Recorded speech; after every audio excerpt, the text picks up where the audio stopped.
The chalk snapped against the board before I even understood what was happening. Thex had already drawn it, a crooked little stick figure, arms too thin, legs too thin, a circle for a head with 2 dots for eyes. Underneath it he had scratched one word in the trade language every species on this station learned before they learned to walk: human. The whole room laughed. Not a small laugh either, a full rolling wave of laughter that bounced off the domed ceiling of our classroom and came back twice as loud. Someone behind me slapped the desk. Someone else made a whistling sound through their breathing slits that I knew, from 3 years of sitting next to them, meant they were enjoying themselves. I did not laugh.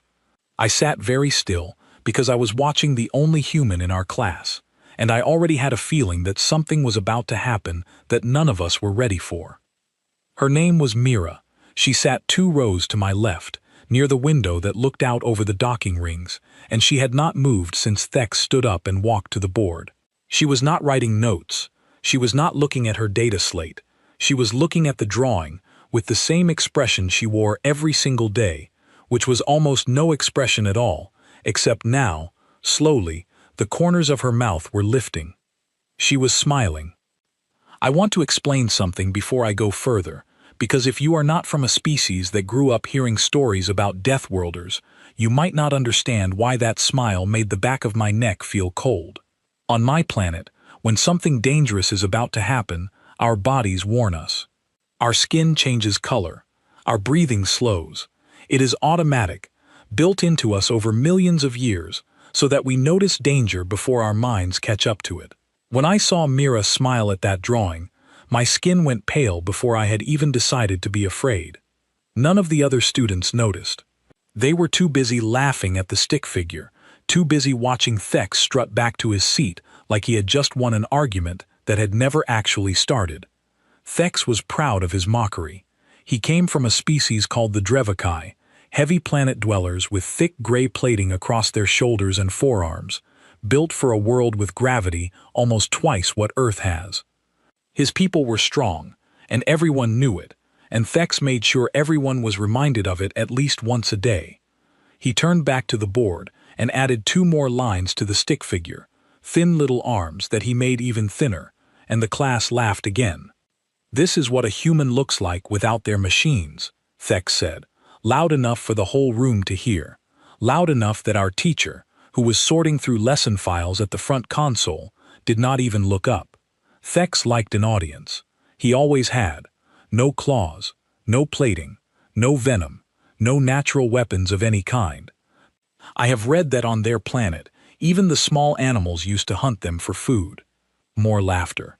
Someone near the back made a comment about how humans needed suits and tools for everything, how without their technology, they were the softest, most fragile species anyone had ever found floating around in the galaxy. I had heard versions of this joke before. Everyone had. It was almost a tradition among the younger species on this station, something we said to feel a little bigger than we actually were. But I noticed something the others missed.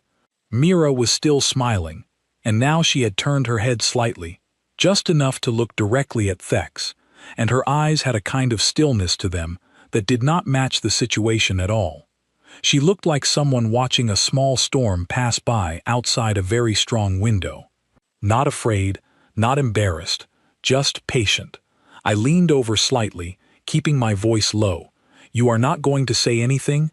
She glanced at me, and for a second her smile widened, just slightly, like I had said something a little bit funny.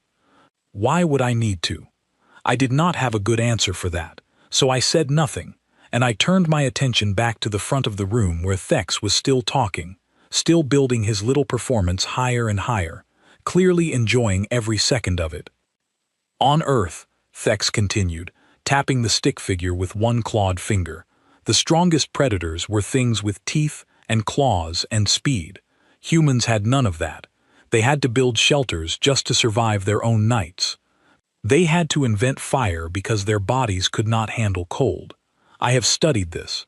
It is fascinating, honestly, in the way that watching something struggle can be fascinating." A few students clapped their hands together in amusement. One of them, a small, quiet student named Dana, who almost never spoke in class, actually turned around to look at Mira, as if checking whether she was upset. Mira was not upset. Mira was looking at the clock above the door. I found that strange. Why would she be checking the time during her own public embarrassment? I am only saying this because I respect the truth, Thex said, which was the kind of thing people say right before they say something they know is unkind. Humans are the weakest species in this class, biologically speaking. It is not an insult, it is simply what the data shows. Unquote. The laughter had started to die down a little, replaced now by curious silence, because everyone wanted to see if Mira would respond. She had a reputation on the station, though not the kind Thex was describing. She rarely spoke in class. She rarely joined the social groups that formed in the common areas after lessons.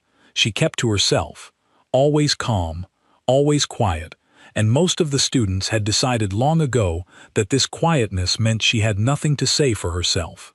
I had a different theory, though I had never told anyone. I thought she was quiet because she was always watching, always measuring, the way a very patient hunter watches a field before deciding to move. Mira finally spoke, and her voice was calm, almost gentle, the kind of voice you would use to answer a simple question at dinner.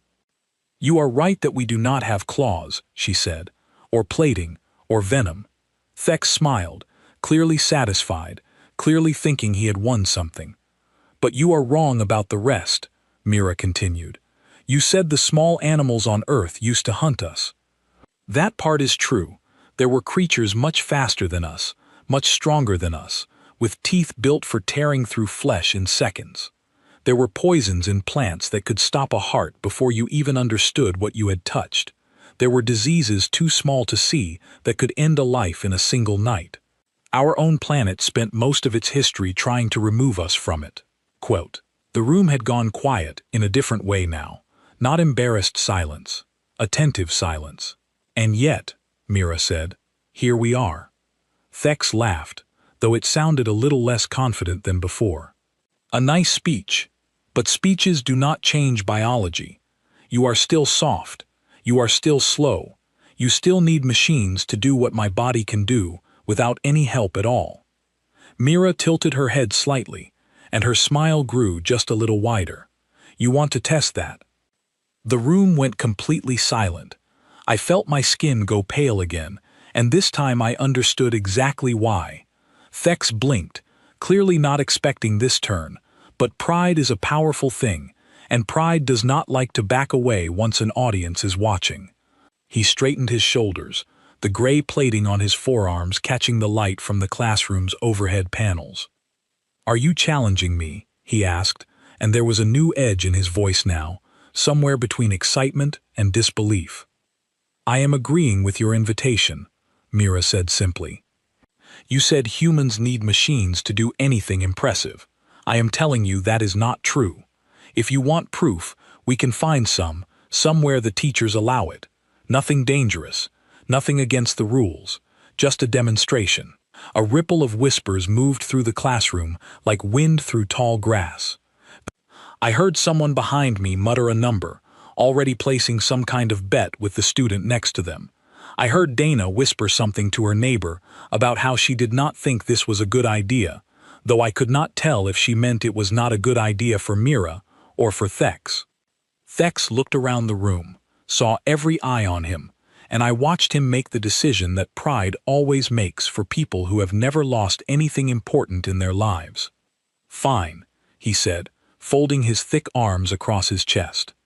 "We will settle this properly, in the training ring, after lessons today." Mira nodded once, as if he had simply agreed to meet for a shared meal, rather than a public contest in front of the entire class. "After lessons today," she repeated, and then, without any drama at all, she turned back to her data slate and continued reading whatever lesson had been assigned to us that morning, completely calm, completely unbothered, as if nothing unusual had happened at all. I sat there staring at the stick figure still drawn on the board, thin arms, thin legs, a small circle for a head, and I could not stop thinking about the way Mira had smiled at it.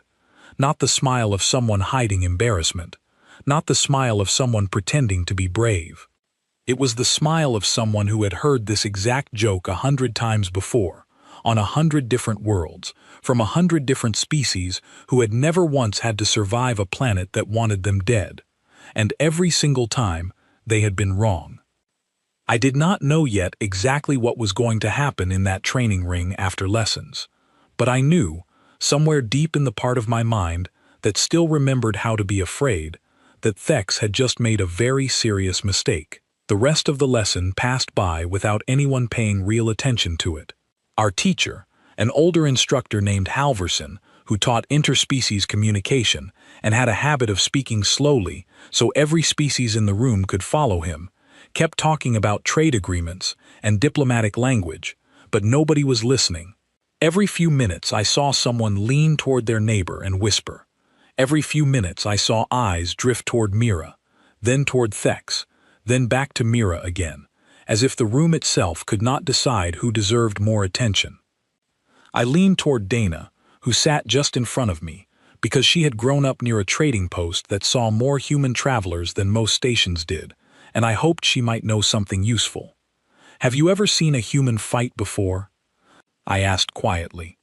Dana shook her head, her small antennae twitching the way they did when she was thinking carefully. "Not fight, exactly. But I remember something my older brother told me once. He worked cargo routes for a few years, and one of his crewmates was human. My brother said the crewmate never seemed strong, never seemed fast, looked almost fragile compared to the rest of the crew." "That matches what Thex was saying," I said. "Wait," Dana said. "Let me finish. My brother said there was an accident on their ship. A hull breach, some kind of small fire in the cargo hold. Everyone panicked. Everyone except the human. My brother said the human moved faster than anyone on that ship, sealed the breach with their bare hands wrapped in cloth, dragged 2 crew members out of the smoke, and then sat down afterward like nothing had happened. My brother said it was the strangest thing he ever saw. One moment fragile, the next moment the only person who knew exactly what to do."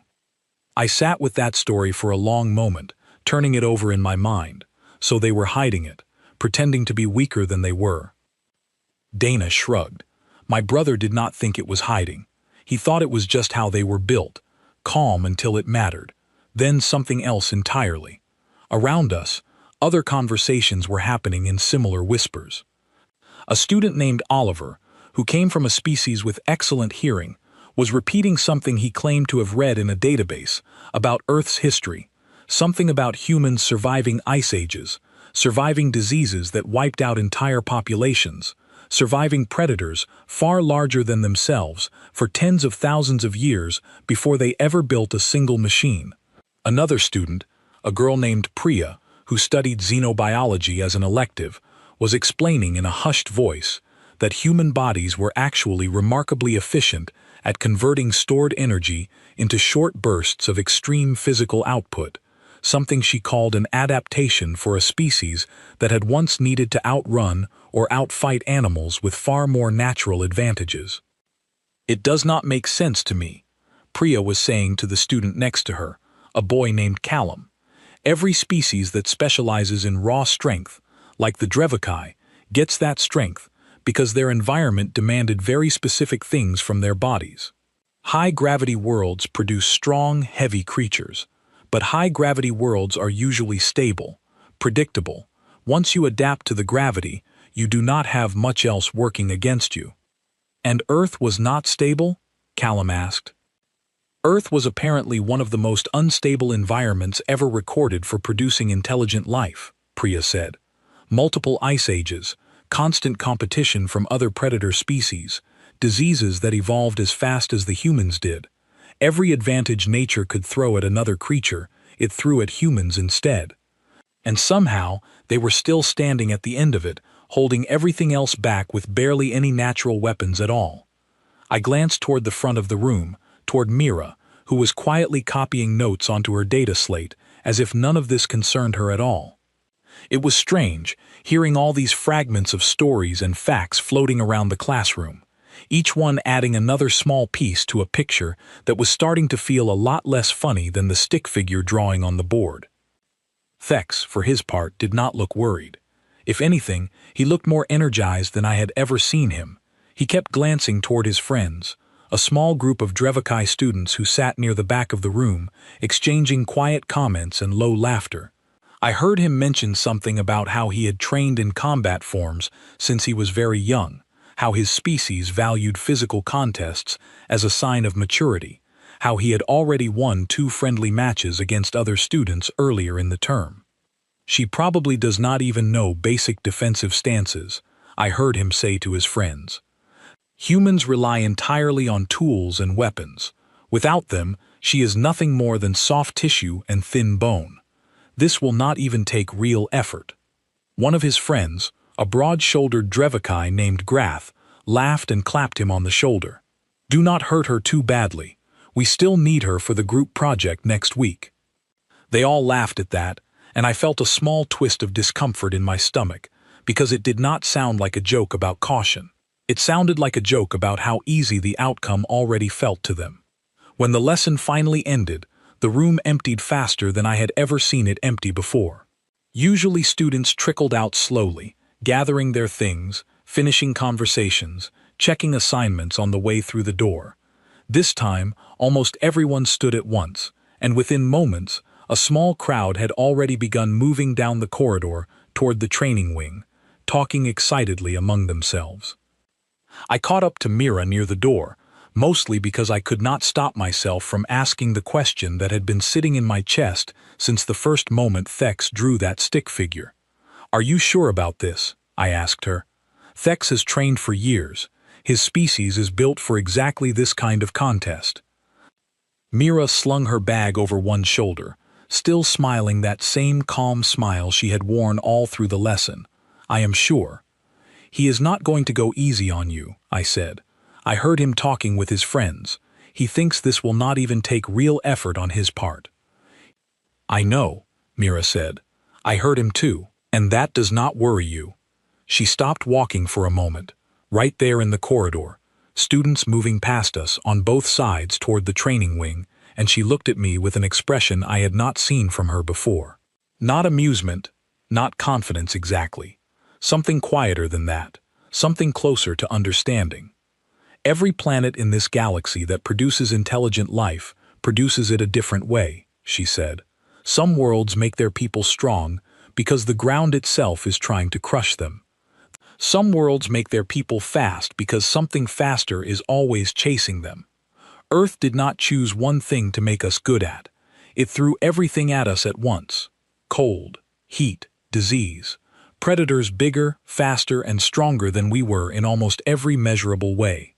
We did not survive because we became the strongest thing on the planet. We survived because we learned to adapt faster than anything else could kill us." I did not fully understand what she meant, not yet, but something about the way she said it made the cold feeling in my chest grow a little colder. "Thex is strong," she continued, starting to walk again, "and I do not doubt that for a second. But strength only wins when the other side has nothing else to offer. My planet did not have a version of me that only offered strength. It could not afford to. If it had, none of us would be here at all." She said this so plainly, so calmly, that it took me a moment to realize how much weight was actually sitting inside those simple words. I thought about Dana's story, about the human crewmate who moved without hesitation through fire and smoke while an entire ship full of trained crew members panicked around them. I thought about Priya's explanation of a species shaped by constant, relentless pressure from every direction a world could produce. By the time we reached the training wing, a crowd had already formed outside the doors. More students than I expected, word having apparently spread through the station faster than any of us could have predicted. I saw students from other classes standing at the edges of the corridor, craning their necks to see through the observation windows. I saw 2 younger students placing small bets with each other, exchanging tokens and confident predictions, almost all of them favoring Thex. Thex himself was already near the entrance, surrounded by his group of friends, stretching his thick arms, cracking the plating along his knuckles in a way that made a sharp clicking sound that echoed slightly down the corridor. He looked completely relaxed, completely confident, like a person walking toward an outcome he had already decided in his mind. Mira walked past all of it without slowing down, without reacting to the whispers or the stares or the small crowd already forming around the observation windows. She walked the way someone walks when they already know exactly how something is going to end, and it is simply a matter of getting there. I followed her through the doors, my chest tight with a feeling I could not fully name, somewhere between excitement and dread, and as the doors closed behind us and the training ring came into view, bright and open and waiting, I understood that whatever happened next was going to be something none of us in that classroom would ever forget. The training ring was a wide circular platform, surrounded by a low railing and a soft padded floor built to absorb impact from any species that used the room. Along the upper level, a walkway with observation glass let students watch without stepping onto the platform itself, and by the time Mira and I arrived, that walkway was already crowded with more students than I had ever seen gathered there before. Word had clearly spread through every corridor on this level of the station. I recognized faces from other classes I had never spoken to. I saw a group of younger students from the lower years, pressed against the glass, whispering excitedly to each other. I even spotted a pair of instructors near the far end of the walkway, arms crossed, clearly curious despite themselves, though neither of them had officially agreed to supervise the match yet. That detail worried me more than anything else so far. If no instructor had approved this, it meant the entire thing was still unofficial, still resting on nothing but the loud confidence of one student and the quiet calm of another. "Someone should get a teacher down here properly," I said, mostly to myself, though Dana, who had followed us in, heard me and nodded. "I already sent a message to Instructor Halverson," she said. "He said he was on his way. He did not sound happy about it." A moment later, as if summoned by her words, the doors near the observation walkway slid open, and Halverson stepped through, moving at the unhurried pace of someone who had broken up dozens of student disputes before and expected this to be another simple case of adolescent posturing. "What exactly is happening here?" he asked, his voice carrying easily across the room and instantly quieting most of the excited chatter. Thex, standing near the center of the platform with his friends still gathered close behind him, straightened his shoulders and answered before anyone else could. "A demonstration, instructor, nothing more. A friendly exchange to settle a disagreement about physical capability, fully within the rules for supervised sparring." Halverson studied him for a long moment, then turned his gaze toward Mira, who stood calmly near the edge of the platform, hands loosely at her sides. "And you agree to this? Freely, with no pressure from anyone?" "I agree," Mira said simply. "It was my idea as much as his."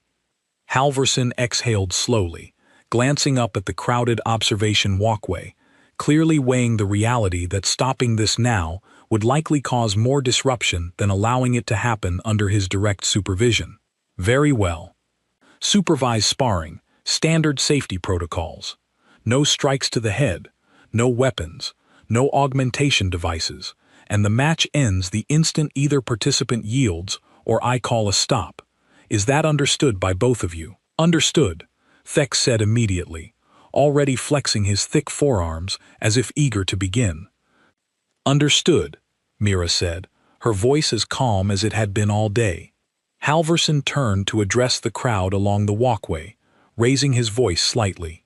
"This is an educational demonstration, not entertainment. Anyone here to cause disruption will be removed immediately." Nobody moved.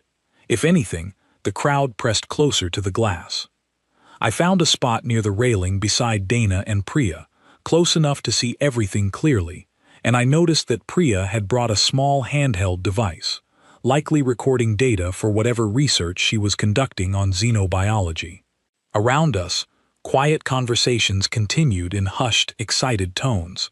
50 tokens on Thex," I heard one of the younger students say behind me. "Look at him. He trains every week. She probably has never even held a weapon."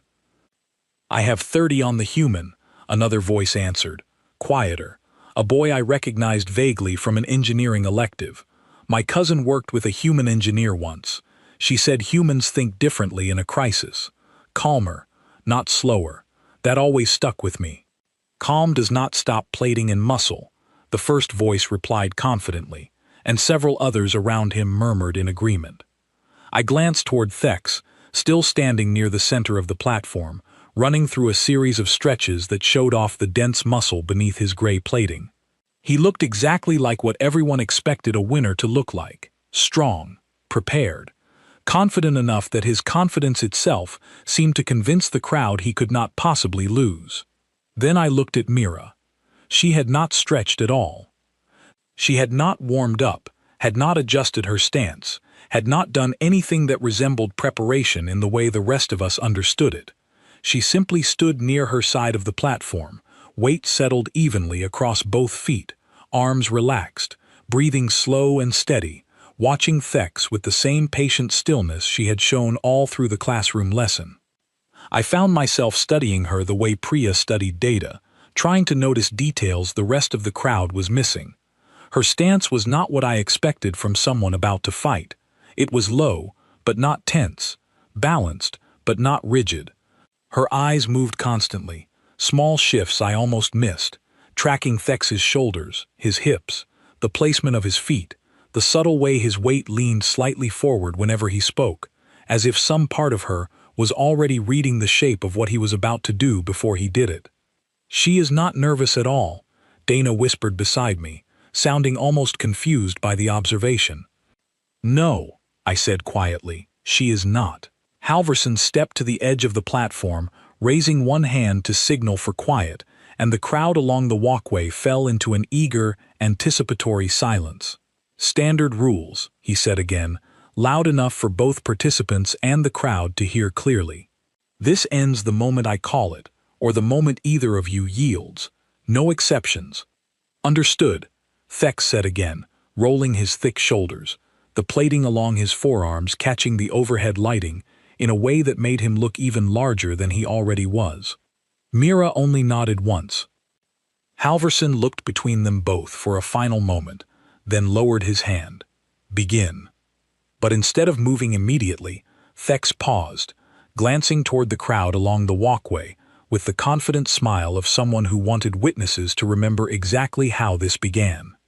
"Any final thoughts before this ends quickly?" he asked, loud enough for the observation deck to hear, clearly enjoying the attention. A few nervous laughs rippled through the crowd. Mira did not answer with words. She simply smiled again, the same small, patient smile from the classroom, the kind of smile that made the fine hairs on the back of my neck rise without my fully understanding why. Thex's smile faltered for just a moment, so briefly that I doubted anyone else in the crowd noticed it at all. But I noticed it, because I had been watching him just as closely as I had been watching Mira, and for one flickering instant, something in his confidence wavered. Then he shook it off, rolled his shoulders one final time, and settled into a wide, low combat stance, clearly built for absorbing impact and delivering powerful, crushing strikes. It was the stance of a species that had spent generations perfecting how to win through sheer physical force, refined through countless friendly matches against opponents who had never given him a real reason to doubt it. Mira's stance, by comparison, looked almost too simple. Feet shoulder-width apart, knees slightly bent, hands loosely open at her sides rather than clenched into fists, shoulders relaxed instead of raised defensively. To anyone without real combat knowledge, it might have looked like she was not taking this seriously at all. But I remembered what she had said in the corridor. Earth did not choose one thing to make its people good at. It threw everything at them at once, and they adapted faster than anything else could kill them. I did not know exactly what that meant in practical terms, not yet, but as I watched her standing there, perfectly calm in the center of all that noise and expectation, I had the strange, certain feeling that I was about to find out. The crowd along the observation walkway had gone almost completely silent now, the kind of silence that happens right before something everyone knows is important. Even the students who had confidently placed their tokens on Thex moments earlier had stopped whispering, their eyes fixed on the platform below. Somewhere near the back of the crowd, someone started a quiet countdown, more out of nervous excitement than any actual instruction from Halverson, and within seconds the rest of the observation deck had picked it up, voices overlapping in a rising, breathless rhythm that filled the room with anticipation. 3. Thex shifted his weight forward, plating clicking softly as his muscles tensed beneath it. 2. Mira's eyes narrowed slightly, the only visible change in her expression since the match had been announced, her breathing slow and even, her focus absolute. 1. The room seemed to hold its breath all at once, every eye locked on the two figures standing across from each other in the center of that bright padded platform, and I realized, with a strange mixture of fear and fascination, that whatever happened in the next few moments was going to prove someone in that room had been completely, catastrophically wrong. Thex moved first. He came forward fast for someone his size, thick legs driving him across the platform with the kind of controlled power that comes from years of training on a world where every step already fights against gravity. His arms came up in a wide, sweeping motion clearly meant to close the distance and pin Mira against the low railing before she could react. It was a smart approach, honestly. Overwhelming reach, overwhelming force, ending the match through sheer physical presence before his opponent had time to think. That was the first heartbeat. I saw Mira move, but it did not look like she was reacting to danger. It looked like she had already known exactly where he would step, exactly how far his arms would reach, exactly how his weight would shift as his lead foot planted against the padded floor. She did not retreat. She did not brace for impact the way I expected. Instead, she shifted her body at an angle, small and precise, letting his outstretched arm pass just beside her shoulder instead of around it. That was the second heartbeat. What happened next took less time than it takes to describe it. Her hand closed around his extended wrist, not with force meeting force, but with a kind of quiet redirection, guiding the momentum he had already built rather than trying to stop it. His own forward motion, all that strength and speed he had spent years perfecting, became the very thing that carried him past her, off balance, his center of gravity tipping forward in a way his body had never needed to correct for, on a world where nothing challenged his footing. I heard a sound from the crowd, a collective intake of breath, dozens of species making dozens of different noises of shock all at once, but it barely registered because my eyes were locked entirely on the platform. Mira turned with him, not against him, her other hand finding his shoulder, guiding rather than striking, and in one smooth motion that looked almost gentle from where I stood, Thex's own considerable weight and momentum brought him down onto the padded floor, his arm extended and locked at an angle that stopped any further movement without causing him any real harm, his shoulder pinned firmly but carefully beneath her controlled grip. That was the third heartbeat. 3 seconds. I counted them again in my memory afterward, over and over, trying to understand how something that fast could have happened at all, and each time I arrived at the same answer. 3 seconds from the moment he moved to the moment he was completely, entirely still.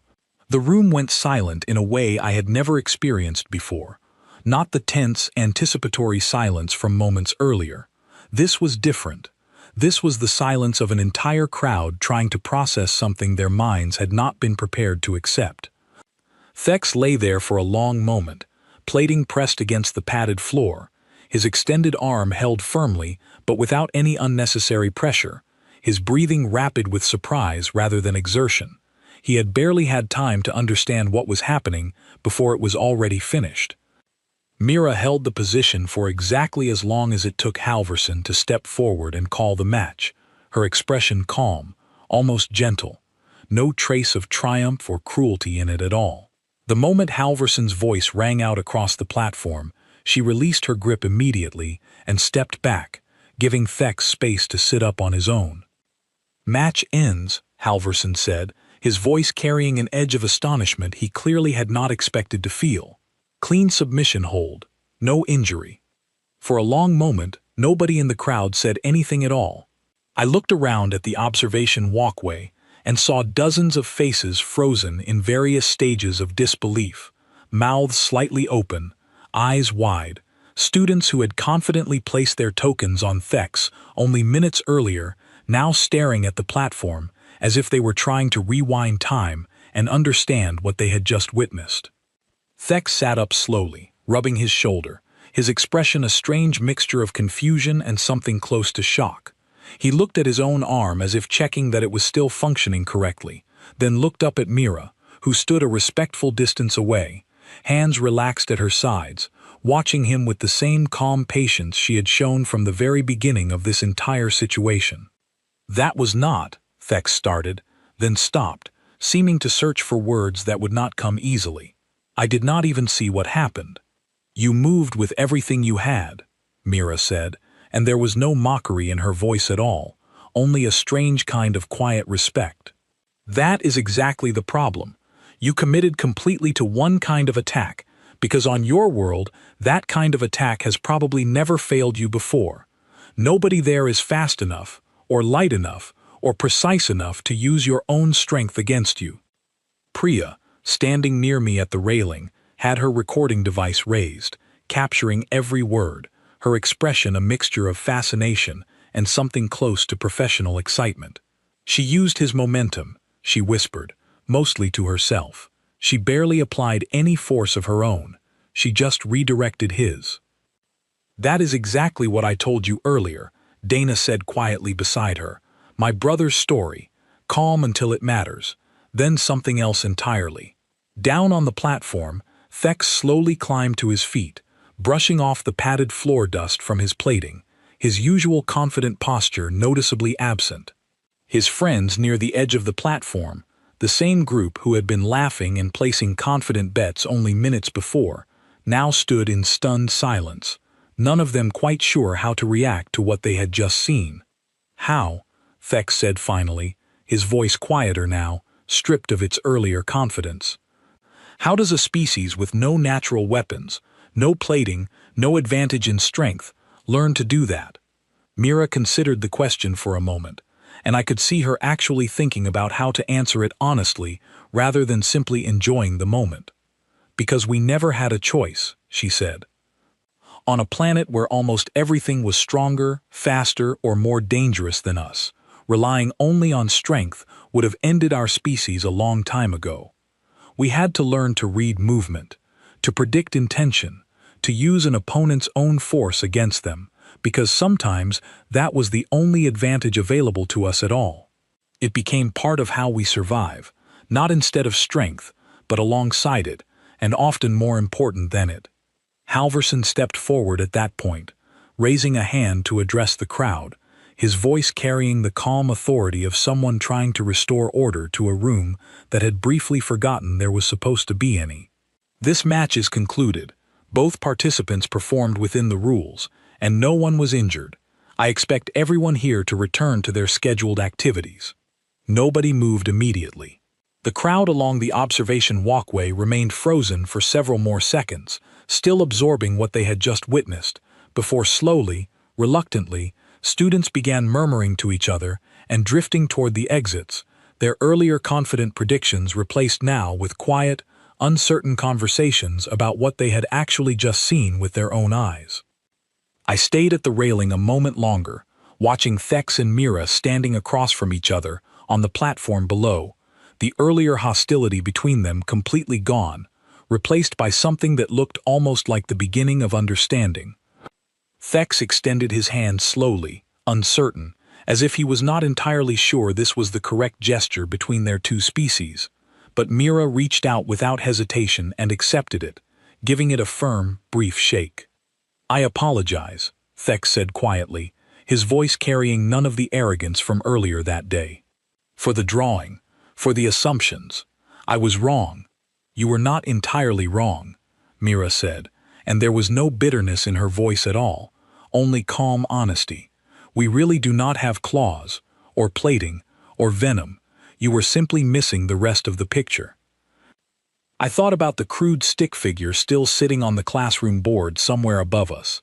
Thin arms, thin legs, drawn as a joke meant to prove a point about weakness. And I realized that the joke had never actually been wrong about what humans lacked. It had only ever been wrong about what that absence actually meant. News of what happened in the training ring spread through the station faster than anything I had ever seen before. By the time we returned to our dormitory corridor that evening, students from classes I had never even attended were stopping Dana and Priya in the hallways, asking them to describe exactly what they had witnessed. Priya, ever practical, had already begun organizing her recorded notes into something resembling a proper study, muttering to herself about redistribution of kinetic energy and adaptive combat instinct as she walked. I found myself replaying the entire sequence over and over in my mind. 3 seconds. I kept returning to that number, trying to understand how something so short could feel so significant, how a single small demonstration in a training ring could completely rearrange the way an entire class understood a species they had grown up hearing, simplified, exaggerated, and occasionally mocked stories about. The next morning, our classroom felt different before Instructor Halverson had even arrived. The stick figure Thex had drawn was gone, erased sometime overnight, though nobody admitted to erasing it.